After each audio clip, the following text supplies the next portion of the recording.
The Lazy Dads podcast contains lots of swearing. Lots and lots of swearing. You have been warned. You're listening to the Lazy Dads Guide to Movies in association with The Session Booth, your one-stop shop for video production, social media management and graphic design.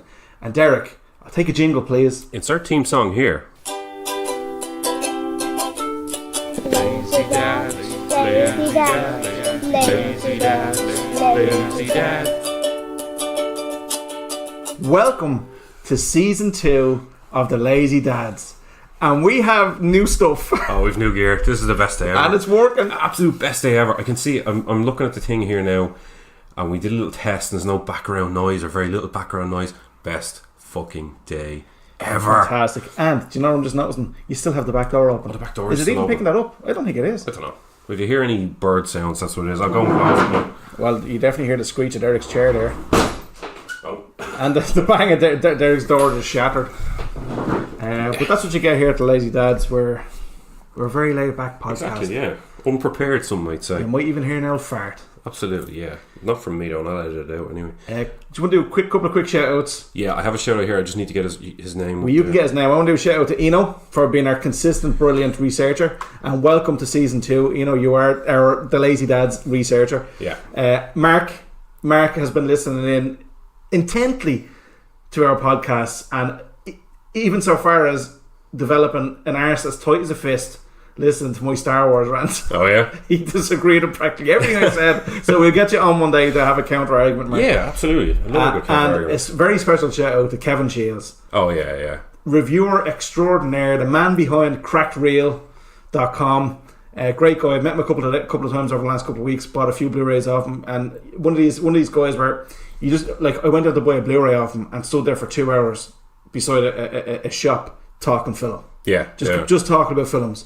And it was such a great thing. It was a real real enjoyable 2 hours standing beside the shop chatting films with somebody who you just know is as passionate about films as you are. So we're planning on in Season 2, before you get your shout out done, in Season 2 we're going to do a couple of new things. One of the big things is we're going to work on a few things as Season 2 goes on. Yeah. But one of the big things is we're going to start interviews. Yes. And we're hoping to have an interview episode next week. Won't say with who right now because we have to organise it, but we're going to try and have an interview episode next week. Does this mean I have to buy more podcast coffee? Which we haven't had before we started this. It does. Oh jeez, where's the fucking coffee? I'll make the coffee now in a minute. We'll get the coffee in a few I'll get minutes. the coffee in a minute. But that's the plan. And a couple of other little surprises as Season 2 progresses. Yeah, exactly. So we're going to do a naked episode. What do you mean? A naked episode has been like, it'd be a weird thing if we did a dressed episode. Yeah, I know. I need to get the podcast. Who's your shout out? A young man in Australia, Derek, and I had to actually send him a message on Facebook to get how to pronounce his second name. It's Siakason, Derek Siakason, a young man from Australia. Just stuck up something on one of the Facebook groups I'm involved in, asking about producing podcasts. I gave him a bit of information. Hopefully he's listening now. I saw a few downloads from Australia after I said it to him, and he's going to get in touch with me when he gets his podcast set up. He set up one of his friends of his. So what we're going to do is we're going to hopefully get a podcast together called The Two Dereks. That's I'm proposing live on air here now. So an Australian Derek and a Knackbag Dublin Derek. Exactly, okay. Too many Dereks is going to be called. A Durban Derek and Dublin Derek. Durban. Derek. in South Africa. Derek. Oh, sorry, it is. Yeah, close enough. Can we edit that? No. Can you please edit that? I'm actually going to put that in twice. Shit. You racist. Maybe he does live in South Africa. He doesn't. He lives in Australia. Let's just say he lives in South Africa. Okay, yeah. So, welcome Derek from South Africa. Yes. Anyway, so, how are you? I'm very well. Good. And I'm going to have to jump straight in with one film. Are we finished with our shout out, just to be sure? Yeah, absolutely. With nobody else to talk about? No. Nobody else has contacted me nor spoken to me this week. By the way, I'm very pleased with our 2-part special. It actually worked out really well. And it's been successful enough in listens too, hasn't it? Yeah, it's mental. Yeah, it's pretty good. But no, I'm going to just jump straight in. Got a couple of pickups over the last couple of weeks, but one in particular I need to talk about. I have 3 here. Yeah. There's one in particular I need to talk about because, and I'd be shocked if you've seen it. I never even heard of it. And the only time I heard of it was an Arrow Video released the Blu-ray of it, and I saw the cover and I was like, I don't know that film. I don't pay attention to it. I don't really, whatever. There's so many films like you just overlook things like, and it can be very much to your detriment sometimes. In this case, it was. And good old Kevin Shields, he was selling off a bunch of Blu-rays, and one of them in particular was Deadbeat at Dawn.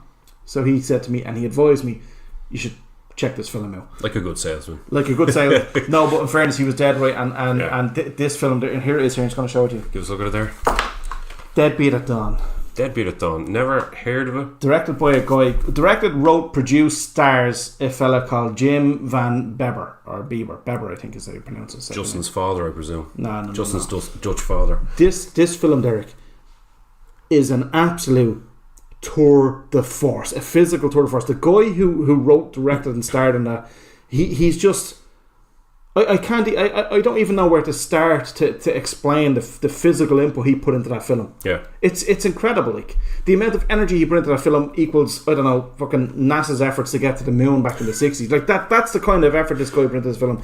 It's one of the grittiest films I've ever fucking seen, and it's so gritty. If it was any grittier, I said this to Kevin the other day, it'd literally just be a Blu-ray box filled with sand. Yeah, it's that gritty. This thing is unbelievable. And like, I'll give you a basic premise of it. There's two gangs. Our main character is the head of one gang. His girlfriend is kind of trying to get him to leave the gang and, you know, actually settle down and start a life with her. He decides to leave the gang. Gets to follow her and do whatever she's asked to do, and blah blah blah blah. Anyway, long story short, sorry, I'm getting distracted because Derek is messing with my mic, and I don't like anybody messing with my mic.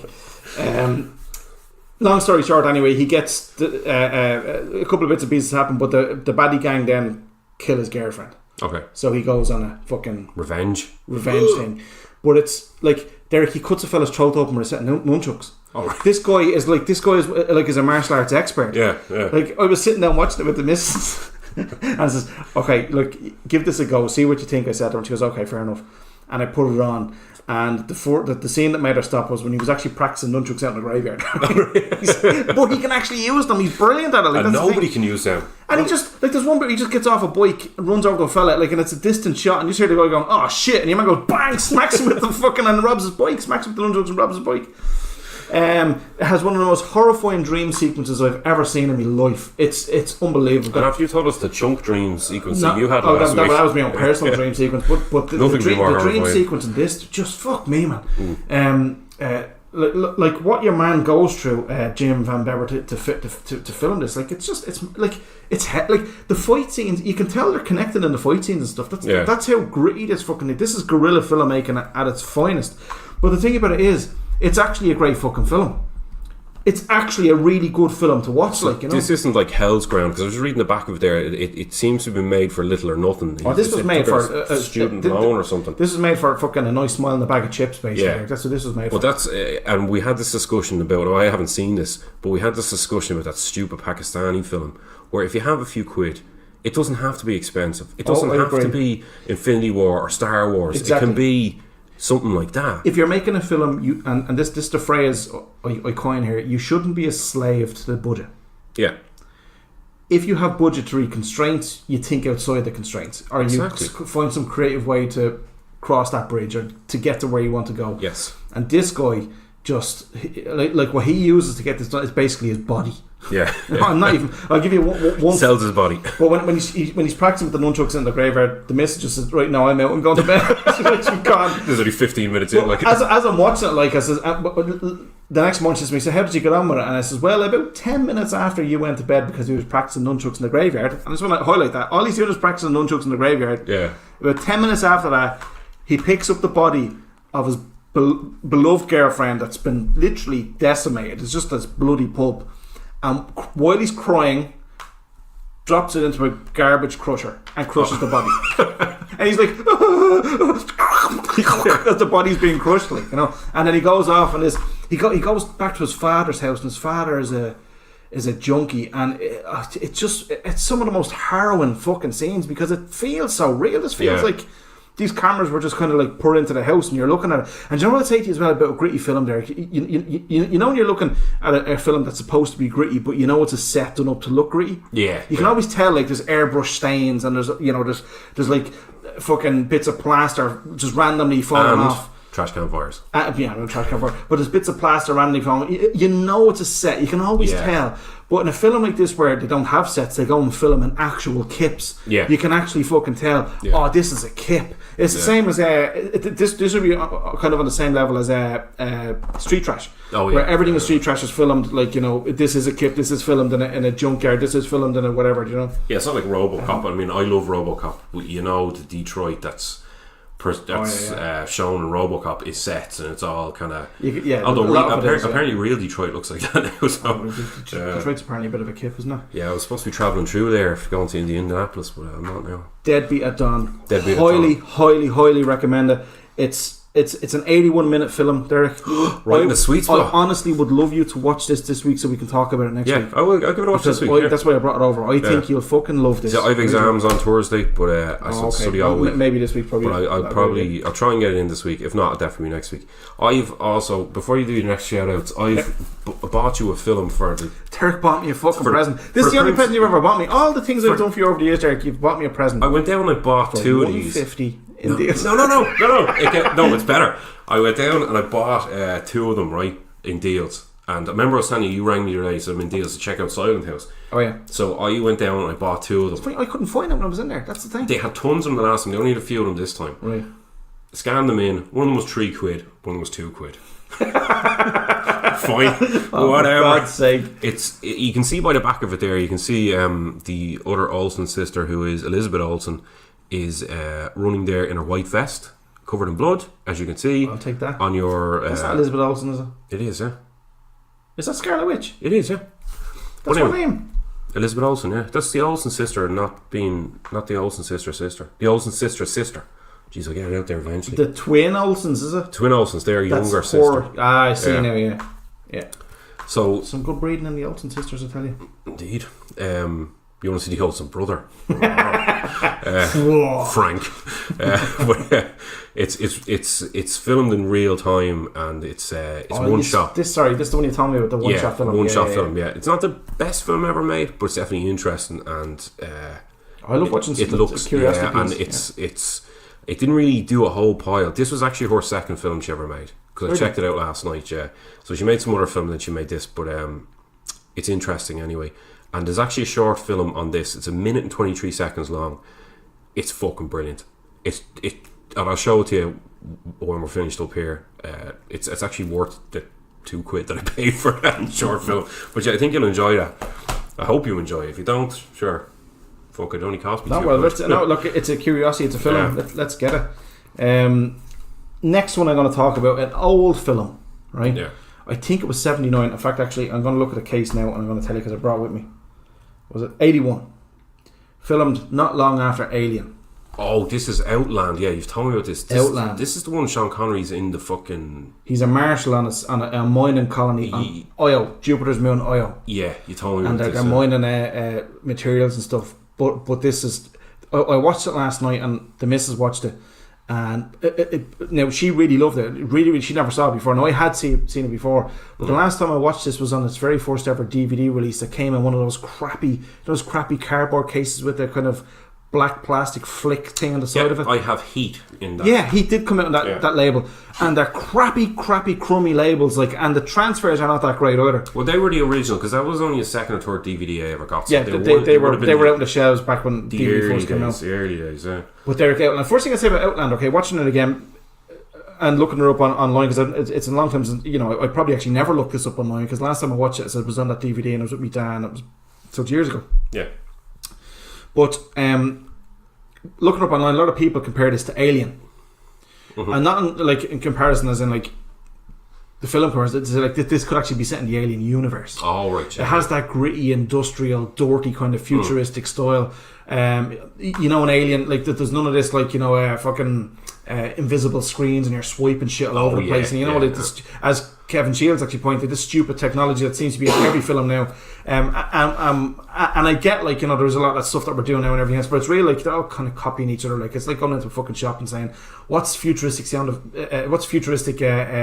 ideas for futuristic films? Oh, your big idea is like an invisible screen with swipey shit all over it. Yeah, Minority Report. Yeah, all that sort of stuff. But this film is very like Alien. The way an Alien, all the technology was kind of tactile and tangible and physical and there, that's like this. Like they used to use shotguns and stuff like space. As well as the laser blasters. Yeah, all that sort of stuff. But I watched it again, and in the HD remix or the HD remaster, should I say? There's bits that I didn't see in it before. Like, just to give you one example, there's a bit where a body gets sucked out into space and it just goes, it disintegrates. And you never saw that on the DVD. And I'm pretty sure it's either because it was the transfer or because it was edited. I'd have to go back and watch that DVD again. I'd be fucked if I am, because I have heard such good quality. But a real surprise. I was delighted to watch it again. Really tense film, great film. There's like so many great bits in this, like where he's waiting for the. Did I give you the basic premise of this? He's a cop. He's a drug dealer or something. He's a marshal, yeah, and there's like a couple of these weird deaths happening. They seem to be like suicides and stuff happening on this mining colony. Yeah. So he's investigating. It turns out that they all have synthetic drugs inside them, and it turns out then that they're giving them these drugs to get them to work harder and all this sort of stuff. But it gives them a high as well, and blah blah blah blah blah. Where he investigates, and he's the only one investigating because everybody's wrapped up in it, either wrapped up in it or scared to help. So it's and they call in fellas then to help take him out, literal assassins. And he's watching the clock of the shuttle, like the shuttle is 48 hours away. Yeah. And then later on it goes and shows you, and it's like only 32 hours away, so and then it shows you it's 24 hours away. High Noon, I think, is a. What's the is it High Noon? Film with Al Pacino in it, where he's the cop, the stray cop, and against all the dirty cops. Oh, Serpico. Serpico, yeah, Space Serpico. Well, it's not. Well, I suppose like, but it's. I was about to say there's no dirty cops, so I don't want to give that away in case you watch it. Yeah. But it just fucking blew me away watching it again. Like, it was so good. Like, I really fucking loved it. Like, I wrapped it up. And that's from the premium collection from, I think it's Warner Brothers premium collection. It's a lovely transfer. Yeah. So I looked up the label then and I realised that one of my favourites from when I was a kid, Them, the 1950s joint dance film, is in that label too. So I'm going to grab it. Here, check this out. It actually has these lovely art cards. And you like Sean Connery as well. Sean Connery's at his fucking best in that. I do, and I have a weird relationship with Sean Connery in that. See what I mean about it's real kind of tactile, like, you know. Yeah, there's nothing space-agey about it, like, you know. It's kind of it's class. Absolute it's like class. What was that other film I saw recently? Sunshine, that has that kind of aesthetic for a modern film. You know, I found Sunshine to be a weird fucking film. I loved Sunshine up until the point where your man with the no skin all of a sudden shows himself lifting people up with one hand. And the whole film changes completely. Yeah, like it was all relatively realistic. And I know what's his face is on board for that. You might have did the Interstellar. Stars are full of amazing wonders that we're only beginning to David scratch Attenborough. the surface on. He has the Brian black hair. May. No, Brian Cox. Brian Cox, yeah. Brian Cox done the signs for that film. Oh, did he? So it has that element of realism, and I love that film. And then all of a sudden, then this guy with no skin just shows up, and he's superhuman. He's lifting people up with one hand and shit and fucking them off. He's superhuman from the sun. But that doesn't make sense. Like Superman. I know it doesn't make sense. The whole because everything was making sense. Yeah, the whole third act of that film doesn't make sense. Doesn't mean that I don't love it though. I was gone. I was like, no. It wasn't quite. What's that other film we were talking about? That fucking Neil Marshall one. Oh, fucking Doomsday. Yeah. Actually, speaking of Neil fucking Marshall, I went to see Hellboy. Oh yeah? Did you see Hellboy? No. Is it shit? Do you want me to give you my opinion on it? Yeah. It was to me. It was shockingly bad. Really? and I mean, to an extent that you want it to be fun. Yeah. It was gory. It was R-rated. Your man who plays Hellboy is pretty cool, actually. That's your man out of Stranger Things. Yeah. Have you watched that? With Stranger Things? Yeah. I love Stranger Things. Yeah, and he's I'm just going to go on a little bit tangent here. He's my favourite character, and I'll tell you why. He's at the start, he seems like this fucking deadbeat, crappy sheriff, and he just gets better and better as he goes along. Yeah. And he always was that hero all along. So the point is, we're all heroes. Not all heroes wear capes. Some of them wear sheriff uniforms. And Batman doesn't wear a cape. Where was I saying? Oh yeah, I'm out with Neil Marshall. I have no time for him anymore. To me, he's only done two good films, and that's The Descent and Dog Soldiers. I rewatched Dog Soldiers there not too long ago. It is a great film. The special effects 100% do not stand up. Well, they're practical effects, like. Yeah, but they're not great practical effects. Yeah, it's edited. Like every time you see kind of like the werewolves, should I say, in full, they're real edited real quickly. Yeah. Kind of the way Aliens is done, where it's made to look like there's loads of werewolves, but it was only ever 5 alien suits, or made to look like there's loads of aliens, So there's only ever 5 alien suits. In that case, it's the same. There's probably only ever one full werewolf suit and then a couple of werewolf heads kind of bursting through the window or whatever the fuck. That's not to say I don't like it. No. I'm all in for Dog Soldier. I think Dog Soldier's a great film. And The Descent is a great film. The Descent is a great film. Fantastic film. Yeah. They made The Descent 2, which really pissed me off because that American ending was shit. It fucked up the ending of the first one.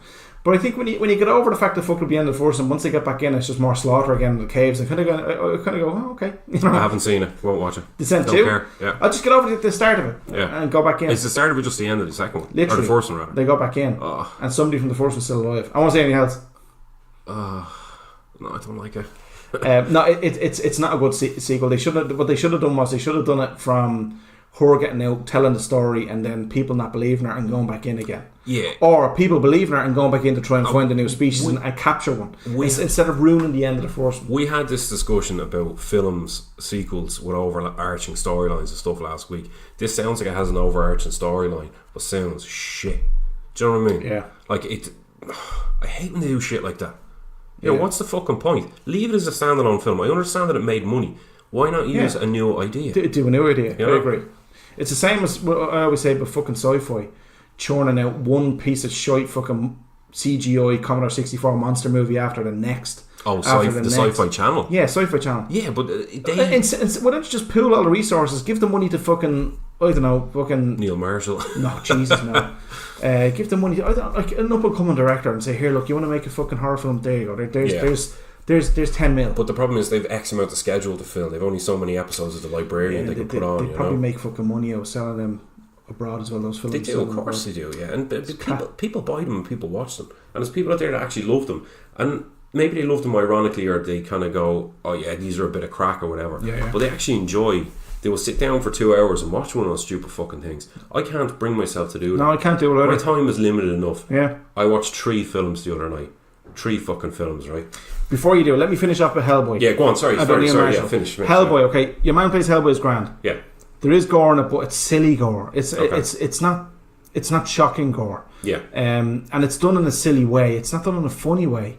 It tries too hard to be fun instead of just being fun. Do you know what I mean? Yeah. It's like it's trying to be. I know. It's like they sat down and they said, right, let's make this film fun instead of let's make the film and let it be fun. Yeah. Do you know what I mean? I think they were going for the Ron Perlman kind of. They were almost trying to make a sequel to that, just from what I've heard now about reviews and stuff. I don't know, dude. Like, but I'll tell you that its 2 biggest problems though is Mila Jovovich, who I usually love because she's kind of a cool character and a cool actor, but she's in it and she's absolutely fucking terrible. Wow. I mean, like fucking terrible. And then the guy who turns into the leopard, the Chinese guy or Asian guy, I think he's a Chinese guy, but I don't want to be ignorant there if I am being. Well, he turns into a leopard in it, or a leopard type animal monster. Yeah, he is fucking terrible in it as well. Like fucking terrible. Yeah, he and every time they're on the screen, I'm like, and there's a third character who's absolutely fucking diabolically shy. It's the girl that you see, the young girl in the ad or the trailer you've watched. Oh yeah. She keeps saying things like, "Man, that's so sick." You go, "What?" Yeah. It's full of crappy, horrible, like attitude style dialogue from an attitude style teenager, and you go, "Nah, I'm out of this. I'm out." Like it's an R-rated film. You've brought adults in, like, and then you're giving us this kind of shit. They're trying to do the WWF from the mid '90s shit. Yeah, it's silly stuff, and it's not silly fun. It's silly. Yeah, that's the end of that story now. I watched 3 films the other night. Well, 2.5. I watched. I finished with Roadhouse, which just dropped on the Roadhouse. One of the greatest films of all fucking time. Trying to drop a bomb. Yeah. Never saw it. You've never saw Roadhouse. Never saw Roadhouse. It is one of the greatest films of all time. It has everything. It has action. It has romance, kicking, punching. Jeff Healey. Yeah. Yeah, the blind guitarist. The plays the lap guitar. Yeah, it has him. It has Sam Elliott. It has Patrick Swayze. Sam Elliott's in it. Yeah. It has a man ripping another man's throat out. A man kicking another man off a motorbike. It has everything. Everything. Every time I hear of somebody kicking somebody off a motorbike, I think of Midnight Resistance on the Commodore 64. Do you remember that game? No. The whole selling point was you could jump in the air and kick somebody off a motorbike. Based on Roadhouse. Roadhouse. But no, Roadhouse is class. And the other film I watched a first few minutes of was Tomb Raider, which I couldn't fucking stand. And there was another film I watched that was good, which I'd seen. Oh, The fucking Fugitive. Harrison Ford film? Yeah, that's like I just discovered that's like my go-to film when I want to just kill 2 hours, not have to think about it. I've seen it 100 times. I fucking love that film. It's moving up closer and closer to Die Hard. I had my list of films. I didn't kill my wife. I don't care. It's fucking brilliant. It's endlessly quotable. Except for it's not. It's just that. I'm not a major fan of it. Are you not? No, I really like it. I really like it. I mean, it's alright. Harrison Ford and Tommy Lee Jones are immensely watchable, aren't they? Absolutely. I could watch Tommy Lee Jones' horrible face all day. I mean, he has to be the world's ugliest fucking man. He looks like a chimp that got stood on and melted. You know, he's fucking hideous. Looks like the rotten skin of an orange. Yeah, but like even have you seen? You've obviously seen No Country for Old Men. Yeah. Again, another one of my favorite films. He's delivering that speech at the end to your man about I can't remember, he has this dream or whatever, and just seeing his horrible face, those beautiful words come out of that squished up face, it's fucking brilliant. And I think that's the juxtaposition of Tommy Lee Jones, which is going to be the name of this episode, is the juxtaposition of Tommy Lee Jones is his horrible face and his beautiful acting. His face writes books. There's that much character in it. Exactly, yeah. I mean, character is basically a nice way of saying ugly. You know? Yeah, fair enough. Come here, I have to do a shout out for a film on Netflix at the minute. In fact, actually, I'm going to do a shout out for 2 films on Netflix. Yeah. One in particular deserves a hell of a lot more recognition than it's currently got, because it's fucking amazing. And the other one, I may have spoken about it before, but I want to highlight it again because I can't actually find a Blu-ray physical release for it. The first one is Brawl in Cell Block 99. Is that dropped on Netflix? Is it? It's on Netflix. Oh, grand, I'll be watching that. I've heard it's fucking immense. I actually have that on Blu-ray. Oh dear. And it's fucking spectacular.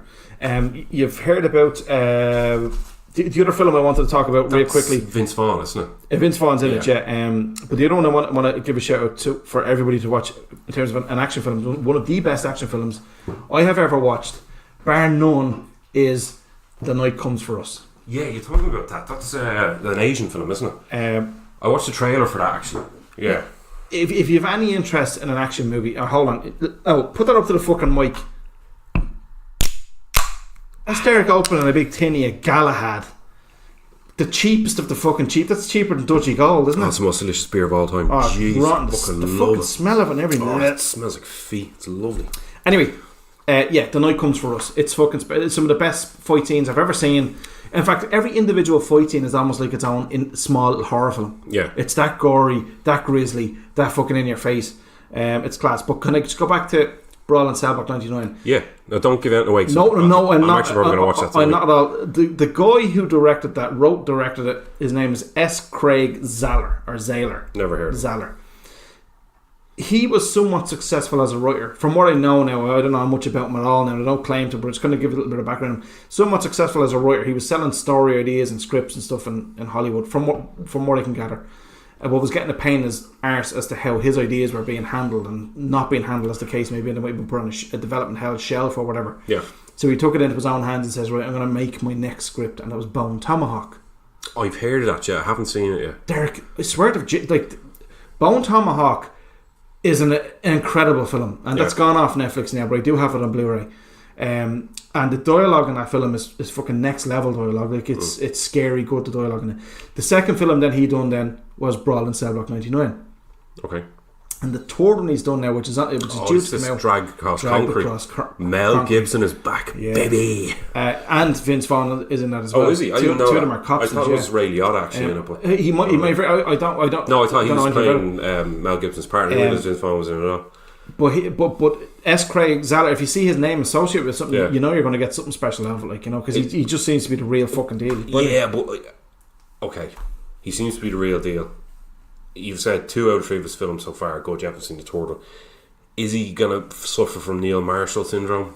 I hope not. His writing is just too good. His dialogue and his writing is just too good. Is also he going to suffer from Shane Black syndrome? Well, I tell you what. You go and watch Bone Tomahawk and watch Brawl in Cell Block 99, and you'll see why you're so excited about this. Why I'm so excited about this guy. But can I say Neil Marshall has not made his first 2 films of that quality. Okay, right. No matter, you know, I do love Dog Soldiers and I like The Descent. They're not next nor near the fucking quality of Bone Tomahawk and Brawl in Cell Block 99. Is he of Denis Villeneuve quality. No, but Dennis Villeneuve tells a story through fucking visuals and stuff, and that's where, like, his scripts are good, but he doesn't write the scripts. This guy writes the scripts. Okay, right, fair enough. Yeah, like writes the dialogue and puts everything into his film.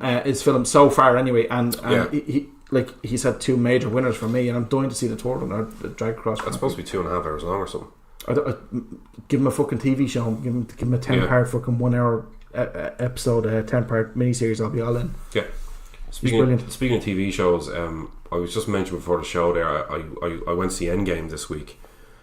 Now there will be no spoilers. There will be no spoilers. There won't even be a fucking hint of a spoiler. There won't be a hint of a spoiler. I will give nothing about the plot whatsoever away.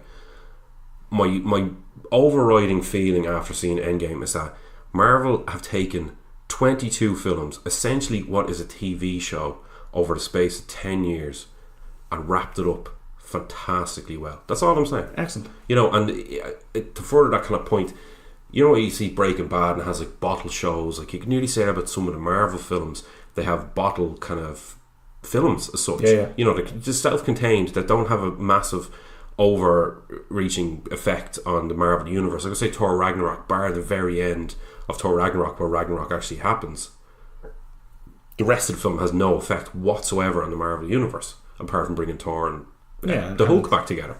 You know, but that's and the ship at the end. Then that's what I mean. Yeah, but the very, very end of it does have an effect on it. But that's the only one I could think of that came to mind. Iron Man 2, I don't think has too much an effect on the actual overall universe whatsoever. Bar Iron Man, I think, does he get the chest piece removed in that? I can't fucking remember. It doesn't matter. But yeah, it is fucking phenomenal. But I will say nothing more than that, because if anybody hasn't seen it, get your ass out and see it. I'm going to go see it again. We're planning on, myself and herself, going to see it next week, evening time sometime. Yeah. I'm really looking forward to it. Ever see a film back in the day when you were a kid called Night of the Creeps? Night of the Creeps. I've heard of it. I haven't seen it, I don't think. I think you there you go. You told me about this either Eureka or not. Eureka Films released a Blu-ray of it, and I put on the long finger to pick it up because it wasn't that long ago since I watched it. But a great transfer from Eureka Films there, and it's that's one of the films you'd put on when you had all the lads around, you're having a sleepover or something like that. Yeah. Great crack, great fun, and Fred Dekker. Fred Dekker is a supremely enjoyable throwback chiller. Definitely combines. There's a lot of fucking big words there, Jonas. Fucking hell, supremely enjoyable throwback. I don't like it. I'm out. No, be in. No, I'm in. No, watching it, I was. It actually got curious. I got curious, should I say, about Fred Dekker. I think Fred Dekker is a fucking genius. He directed Night of the Creeps. He directed The Monster Squad. He done a couple of cool movies like that, but he also done the new Predator. What? Yeah, that's Fred Dekker. Shane Black, new Predator. Sorry, tell you what, Shane Black directed the new Predator, but what's his face? Fred Dekker wrote it. That's what it was. Alright, fuck him then. I do just not double check that. Hold on, I'm going on to IMDb just to be 100% certain on what I'm saying there. I'm pretty sure Shane Black wrote it. Shane Black directed it and Fred Dekker wrote it, was it? I'm pretty sure Shane Black, yes, correct. Shane Black was the director and Fred Dekker was one of the writers. Okay. But the point I was going to make with Fred Dekker was, like, in Night of the Creeps, I don't want to give too much of it away. I was kind of half hoping you watched it because I could talk about some of the bits that happen in it. But, like, mad stuff happens in it. Stuff that's, like, off the fucking charts. And I get the impression that Fred Dekker is somebody who gets, like, 100 ideas in his head, but picks and goes with the craziest one every time. That's the impression I get from him. Because when you watch The Predator's almost filmed in the same kind of way that this is. Like, you know the way mad stuff happens in The Predator, like the fucking Pred dog shows up and spits a grenade out, or the gags and everything else. Is he really didn't really say he is, and he says, well, okay, you'll be alright. And he sit down and you watch telly, like, as he goes out to fight the Predator. All these mad stuff, like the big giant Predator, the spacesuit thing at the end, the Predator communicating at the end, all these crazy stupid shit that you're just not expecting. And I know a lot of people were like, oh no, you can't have that in a Predator film. But I was literally keeled over laughing this in the cinema. Yeah, no, I couldn't. Night of the Creeps is kind of the same. I'm saying you're not selling it to me. That seems to be. Well, you're going to have to get over yourself because they're horror films at the end of the day. No, I will. No, I'll watch it. Special, but no. That's not what I mean. What I mean is, I didn't like The Predator. There's lots of stuff I didn't like in The Predator. Like the dog puking up the fucking grenade. It's hilarious, man. No, it just shows up. It just walks around the corner and goes, pukes a grenade. It's fucking stupid. fucking stupid. Do not deny the fact you're not laughing at that scene. No, I'm laughing at it. I'm not laughing with it. I mean, you're not, like, you know, I have a feeling in years to come, somebody's going to watch Predator and be like you and go, oh, he bursts in and he says knock knocking and shoots his grenade and blows the shack up. Yeah, I love it. Yeah, it's because it's great fucking fun. And he lifts like a fucking the truck up. Yeah, lifts the truck up, puts the bomb in and fucks the truck down. Like, that's mad stuff. I mean, if we watched that today, if we didn't know what Predator was, right, there was no such thing as that franchise, and Predator 1 came out today, I guarantee I'd be sitting here going, it was deadly, and you'd be like, oh, he picks the fucking truck up, and he bursts in through the door and says, knock, knock, like a big dope, and shoots a grenade. And then tells another fella to fucking, and your man saying, I ain't got time to bleed. That was stupid. You know, you could take that approach. It's a goddamn sexual tyrannosaurus. You know, could you imagine that, like, being in the cinema today? Like, people would literally look at each other and go, did he just say that? As where, when we first, I was like, oh my god, that's one of the best bits of dialogue ever. I don't mind that because my girlfriend's got a pussy so big, my girlfriend's got a pussy so big. Fucking what? I don't mind that because, like, I went to see Taken in the cinema. Like, that's fucking ridiculous. That's a stupid, ridiculous film. But I love it. But it's not fun, though. Oh no, it is fun. It's serious all the way through. No. It is serious. It's taking itself seriously, but it's not fucking serious. No, that's the point. Predator's the opposite. Predator is not serious and does not take itself serious, and that's what I loved about it. I don't think it hits the right balance. I mean, Taken didn't take. You're probably right. Predator does not hit the right balance, and you could say Taken did hit the right balance for what it was trying to do. But the fact that Predator was just fucking like all over the place. I can't believe we're comparing Predator and Taken. Its script was basically a bowl of stew, is what it was. Yeah. It was just fucking a mixture of everything. I was expecting something good from Shane Black because his films, you've seen The Nice Guys. I love Predator. I can see all the value in it. Like, I know you love it, and that's a problem. To me, it's one of the funniest fucking films I've ever seen. No, I love Shane Black, and I love all the stupid things that he does. And I love his contrived plot points. Have you seen The Nice Guys? One of my favourite films. Yeah, I love The Nice Guys. It's one of my favourite comedies. Yeah, and I love that film. And one of the most contrived plot points in that, which I thought was genius, and I actually fucking laughed at, was, you know, the assassin's hunting the young one. Yeah. And she runs down the hill and knocks the window of his fucking car. Yeah. I said, that's genius. Class. It's fucking ridiculous. And just that one scene when Ryan Gosling's in the jacks and he keeps trying to hold the door open. He's with the gun and everybody's taking his shot. Yeah. No, it's a fucking great film. And but going back to Night of the Creeps, an 80s fucking classic. Okay. It has zombies, aliens, resurrected, hatchet-wielding killers, maniacs, a detective who is Tom Atkins. Tom Atkins. Tell me you know Tom Atkins, the detective. Tom Atkins. No. Oh, man. Okay. Tom Atkins. Look him up. Just look him up there. Tom Atkins is a legend from old 80s horror movies and stuff. He's been in so many cool fucking 80s movies. You'll see it now. Is this a Dick Miller situation? Dick Miller's in this. Boom. Oh, fuck off! Right, there you go. Dick Miller's in this. Is he a security guard or a receptionist? Or well, you get it. He's oh my god, he's the armourer in the police station. Oh, really? Brilliant. And Tom Atkins has to go to him and try and convince him to give him a fucking flamethrower. Oh, brilliant.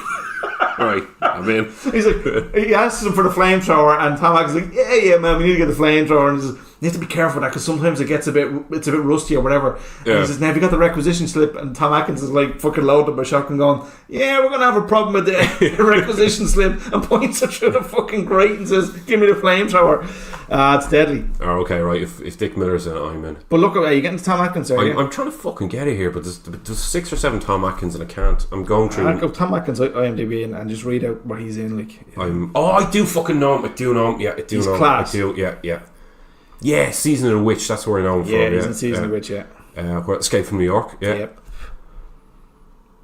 Still going today, and still looks kind of the same as he's always looked like. He does. That's why I knew exactly who he was when we saw him. He was in The Fog. Out of the Black, whatever that is. Xena Warrior Princess, The Rockford Files. Jesus, he gets around. Oh no, he's in Striking Distance. Man, do you know we have the entire box set of all the Rockford Files except the films?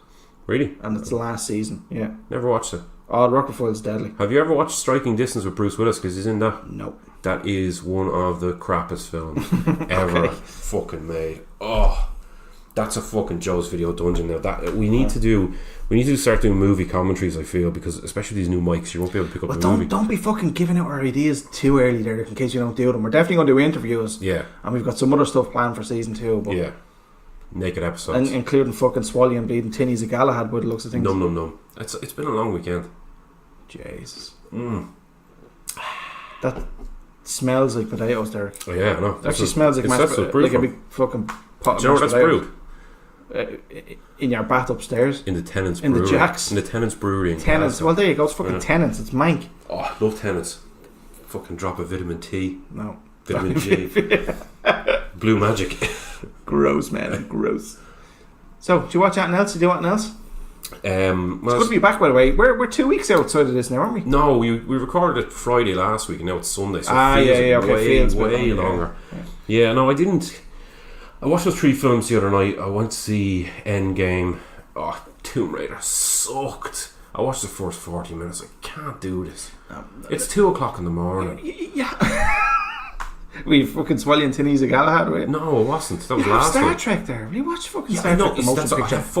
I have Logan sitting there. I know. Yeah, I know. No, you're adult now. No, I keep thinking this fucking podcast is done. I know, yeah. You see, that's the problem. I have all these films there, and truly great films. Like, even as a The Fugitive, I didn't want to watch something new that night. You know, the kind of way you just want to watch a film you've seen before, you don't really have to think about. So I just banged it on. It's 2 hours, 20 minutes or whatever it is. I love the film. But I have Logan there. I have Star Trek there. I have a couple of the Joe's Dungeons I haven't watched there. Yeah, I could have watched fucking Devil's Ground again, or Hell's Ground. Burial Ground. What the fuck? Was it Burial Ground? It was Hell's Ground. It's Hell's Ground. Yeah. Okay. Oh yeah, sorry, Burial Ground's a different film. What a terrible film. Yeah, shocking bad. What a terrible film. But yeah, so I watched a few minutes of Tomb Raider just because I think it came up in my what you should watch next thing, and I went, yes, Netflix. Their algorithms are never fucking wrong. So did watch another film actually. But this is shit. Oh god, there's a boxing match at the start. It's fucking painful. Oh, what, Tomb Raider? And then she has a bike chase. This is Tomb Raider. No, she has a bike chase. I never would have even ever considered ever sitting down to watch it. Like, it has its place for people who like that sort of stuff. Yeah. Not for me. It's terrible. Not for me. Well, anyway, what else did you watch? Sorry, do you know what popped into my head there? I'm still going through very slowly and deliberately and enjoying every fucking second of it. Getting through sounds like I have to do it, actually. Going Lone Wolf and Cub. Lone Wolf and Cub. Yeah. I'm up to the fourth film. The fourth film now. Baby Cart in Peril. Brilliant. We're talking about overarching storylines. You may have already answered this question. I assume that's one big storyline. Or am I incorrect? It has one big premise in that his sole goal is, he has one goal, and it's to exact revenge on the Yagyu clan. Yeah. But the way he looks at it is that him and his son are walking the demon path to hell. Mm-hmm. So he sees himself and his son as demons. Okay. Therefore, they're never afraid of death. They're never afraid of confrontation. They're never afraid of fucking anything, including the son. And the son is like fucking 3 years old. Like, you know. So I saw the first 15 minutes or whatever. He gets fed. Let's put it that way. Yeah. That's one of the weirdest openings to a fucking film I've ever seen. Yeah. I loved it. When you watch it again, like, there's all sorts of weird, quirky stuff that happens in it. Like, you know, but the one I'm watching at the minute is there's a female assassin, and she doesn't work for anybody in particular. But people are trying to. Oh jeez, Derek's pulling a massive big hair over his arm. Why are you doing that? That makes me feel sick, man. That's what we do on this podcast. No, we don't do manky shit like that. I can't even look. You finished doing that fucking... Yeah, I'm finished. I could honestly watch people being fucking torn asunder. Yeah. But as soon as I see somebody popping a pimple, pulling out a spider bite, or pulling a fucking ingrown hair out of their arm like you just did there, that was a full hair. Bastard. That was like I'm out. I'm going home, like, because it's fucking rotten. And the smell of Galahad coming off as well. I'm so uncomfortable right now. Yay. What was I saying? That's his overarching. But each movie is like each movie has flashbacks to what happened. Like in number 4, the one I'm watching now, you see how he became the Shogun's executioner. Oh yeah, it's really interesting. Okay, really interesting, and it gives a new kind of light on the Yagyu clan themselves as well as to why they don't like Ogamito so much. Like, but friend of the show. Okay, Ogamito. That's the way they keep. That's the way they talk in that film. Yeah. I love hearing Japanese people talk. It's so aggressive, like that's class. Not all of them, like, but all the warriors and the samurais are like, yeah.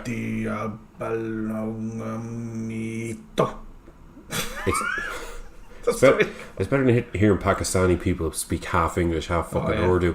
Oh man, I hate that film so much. Yeah, I'm actually getting flashbacks to it now. Don't be getting flashbacks. No, I am. All I can see is this fucking big bright light following everyone around, and the orange hue of the bus, and the male prostitutes or the transgender prostitutes for no fucking reason. The dirty water for no reason. It's a stupid fucking film. There you go. You didn't watch The Ritual on Netflix by any chance? No, I haven't. That's definitely also on my list. Needs to be watched. Yeah. Exams this week and next week, and then I'm pretty much free until I go on my holidays, and then after I come back, I've no exams until August, so I'm pretty sorted till then. 88 Films in England have announced they're releasing one of my favourite films of all time in Blu-ray. Yeah. A Jackie Chan film called Dragons Forever. Never heard of it. And I swear to God, Derek, I will implore you and anybody listening to buy that when it comes out. It's fucking stunning, so it is. It's an amazing Jackie movie. Where it's not just Jackie, it's three dragons: Jackie Chan, Yuen Biao, and Sammo Hung. In probably their finest film, as the three of them together. Sammo Hung's the kind of chubby one, isn't he? The fat one, yeah. Who can still move like a fucking... Yeah. I know I've seen him, I know of him. I don't think I've ever sat there and watched a Jackie Chan film start to finish that I can remember. If you're ever going to do that, you have to ask me first. I'll give you the one to watch. Yeah. No, I'm trying to think. I don't mean that in a knob way. You know what I mean? Like, if I'm going to I don't want you to sit there and watching the crap. You want to go, John, that was a bit shit. Yeah, if I'm going to invest my time in it, it may as well be something good. Something good. I'm trying to think of what I'm going to watch this week as well. I'm going to go see Endgame again, I think. Yeah. And I've other stuff there to watch. I'm going to watch that Deadbeat at Dawn. Well, I'll leave it with you, yeah. Do please, yeah.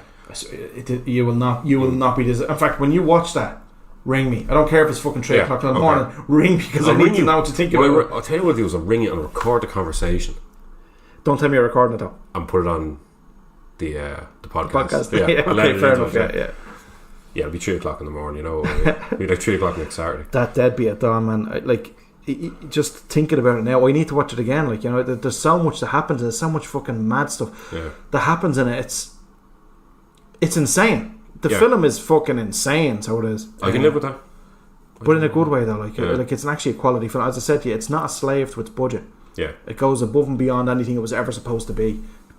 Mainly and solely because of fucking your man, James Van Beber. Yeah, I think we should go back to that point, because I think that is a good point, is that if you have a limited budget, look, let's put ourselves in the shoes when we started this. We had limited equipment and a limited Tell everybody budget. what we were using. We were using SingStar mics off the PlayStation 4. Which fucking SingStar mics weren't that fucking bad. They were bad, in fairness. Sorry? They were bad. They were bad, but they weren't. They were bad when you compare it to an even kind of decently recorded podcast. Yeah.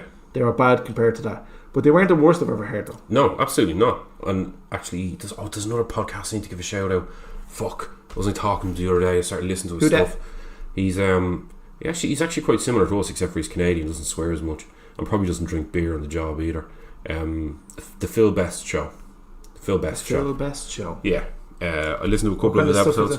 It's similar to what we do, yeah. Movies? Just Canadian, yeah. Okay. And like they ranked all the Jokers, and they went in depth into it. All the the screen portrayals of the Jokers. I fully disagree with it. How high up was Jack Nicholson rated? I think they both rated him a 3. Who was the best? Heath Ledger? Heath Ledger was the best. Mark Hamill? Second? Yeah. Now, I could be wrong, I'd have to listen to it again, but my personal one is Mark Hamill, Heath Ledger, Jack Nicholson, Cesar Romero. Cesar Romero was fucking brilliant, so I haven't seen Jared Leto nor do you want to. Joaquin Phoenix. You don't want to see this. There's another one as well. There's another one I haven't seen. There's another Joker. Isn't there a Joker showing up in Gotham, isn't there? Oh, Gotham, yeah. I don't think it goes down. I've never watched any I of watched that the first 2 episodes of it. No. Yeah. No. And I love that. I remember watching, I don't know if you've seen any DC animated stuff. It's far better than the DC live action stuff. Exactly the opposite to the way Marvel do it. Yeah. But the DC animated stuff is really, really good. Like you have Under the Red Hood and stuff. And there's another one as well. Oh, Batman Year One. That was one I was going to talk about. Batman Year One. is absolutely excellent, and it tells Jim Gordon's story as he arrives in Gotham, and it's just excellent. And I think it's the same guy who plays Jim Gordon. I could be wrong on this. It's the same guy who plays Jim Gordon in that Batman Year One plays him in Gotham. As far as I know. Okay, cool. So it's if you see any DC animated films, check them out, especially Under the Red Hood. Excellent. Okay, cool. I do want to talk about one thing. That's the trailer dropped this week, but before I talk about the trailer, I just want to go back a bit. Deadwood. Oh shit, no, I thought you were going a different road there. I thought you were going to go down the Godzilla 2 road.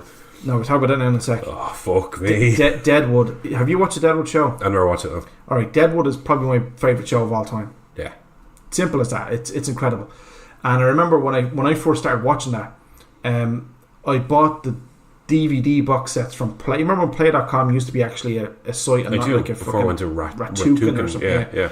They had like the 3 box sets for €10 each, so I bought the 3 of them. Oh yeah. And just started watching them from disc one on, because I remember somebody recommended them to me or whatever. Or my dad actually watched a few episodes on the telly and said it's really good, so that's what it was. It's cowboys in Chester. Am I wrong? No, it's a town called Deadwood up in the Black Hills. Okay.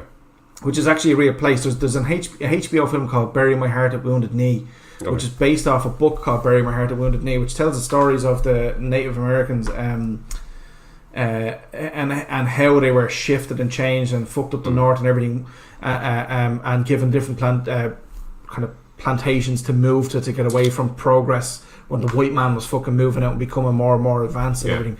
But they were sent to the Black Hills. Like, get to the fucking Black Hills, get away. We're going to buy all this land off you. There's gold and there's fucking silver in this land. We're going to buy it all off you for nothing, and you're all going to fuck. And all those poor bleeding, sitting bull and all them, like those chiefs and all, literally watch their fucking tribes disintegrate right in front of them. I have very serious thoughts about stuff like that, but I don't think this is the place for it. But anyway, they were sent to the Black Hills, and then they found gold then in the Black Hills. So all of a sudden it was right, get off the fucking Black Hills and fuck off. You can go up north, and they ended up going up into Canada.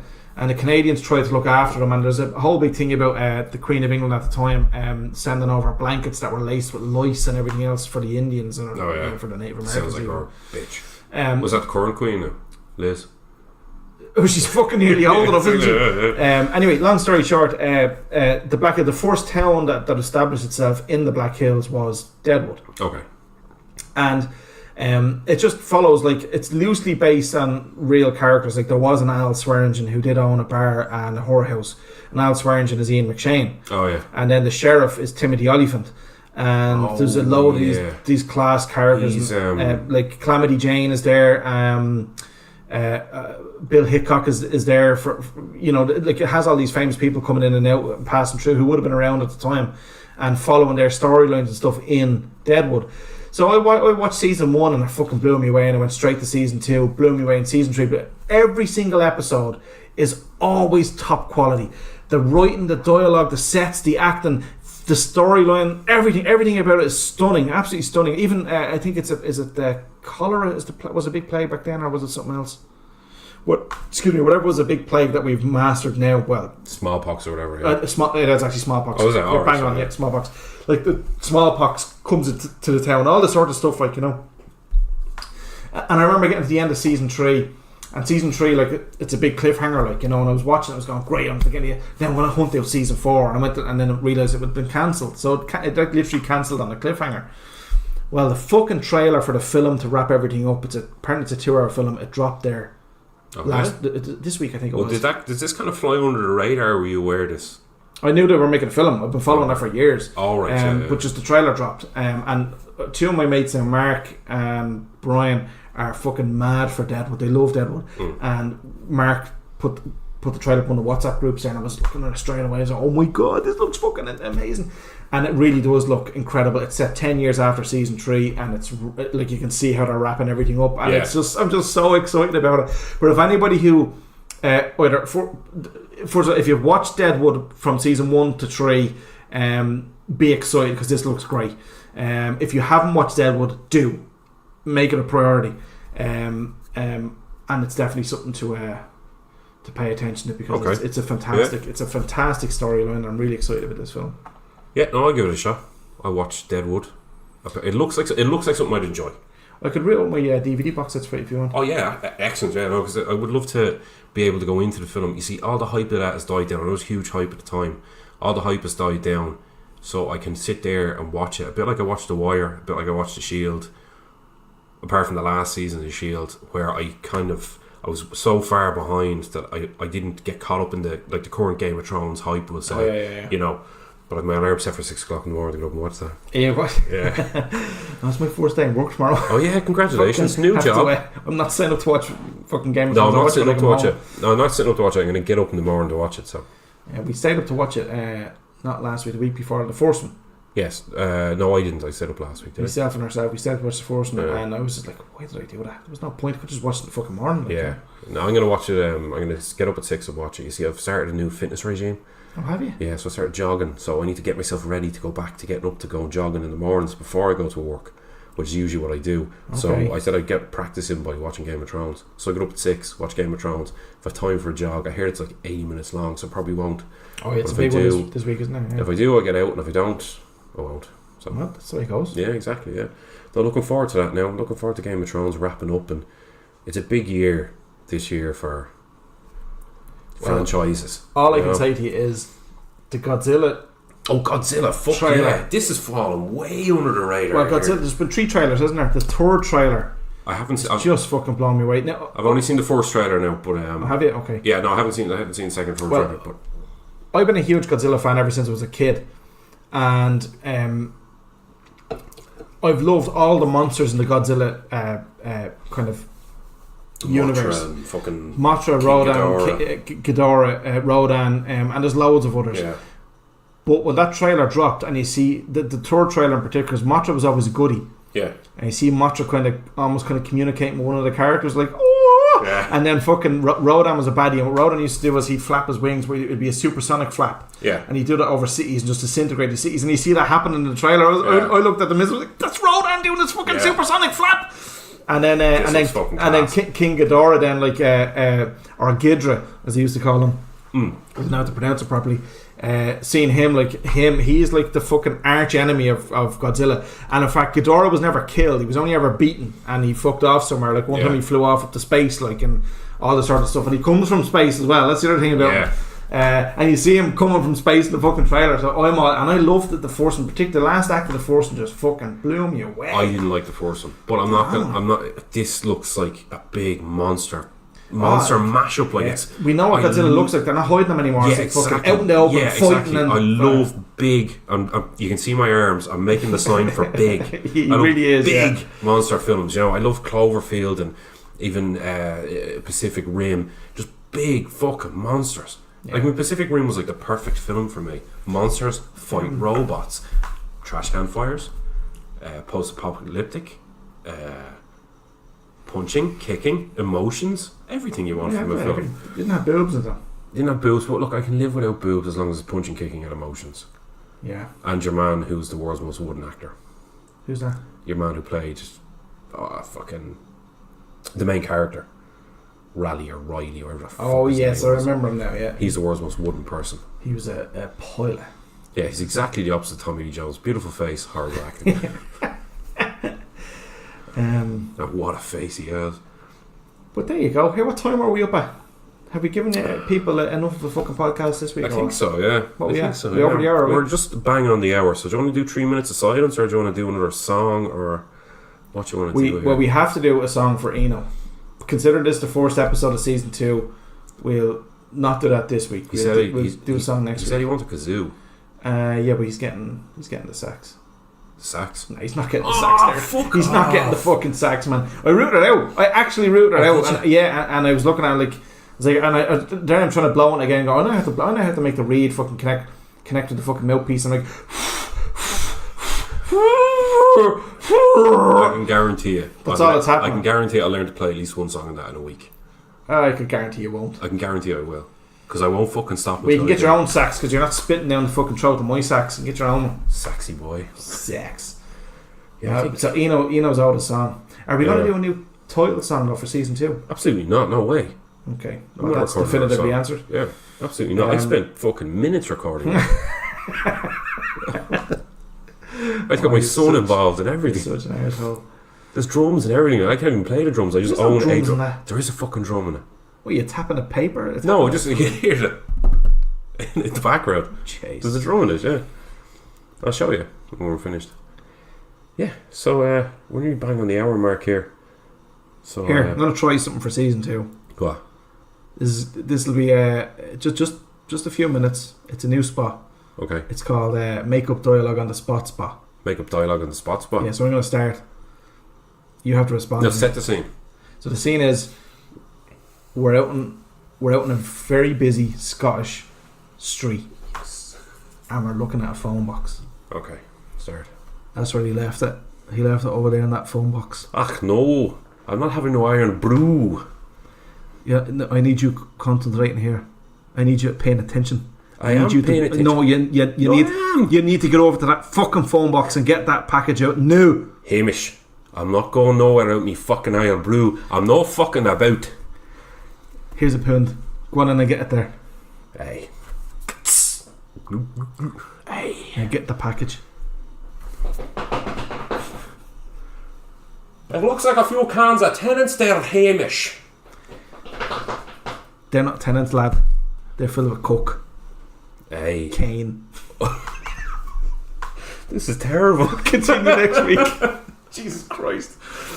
Thanks for listening, everybody, and welcome to season 2. And on that note, we have just I think we've gotten rid of all of our Australian listeners because you thought Durban was in Australia. I think we got rid of our Pakistani listeners a long time ago. I think we've got rid of our Scottish listeners now.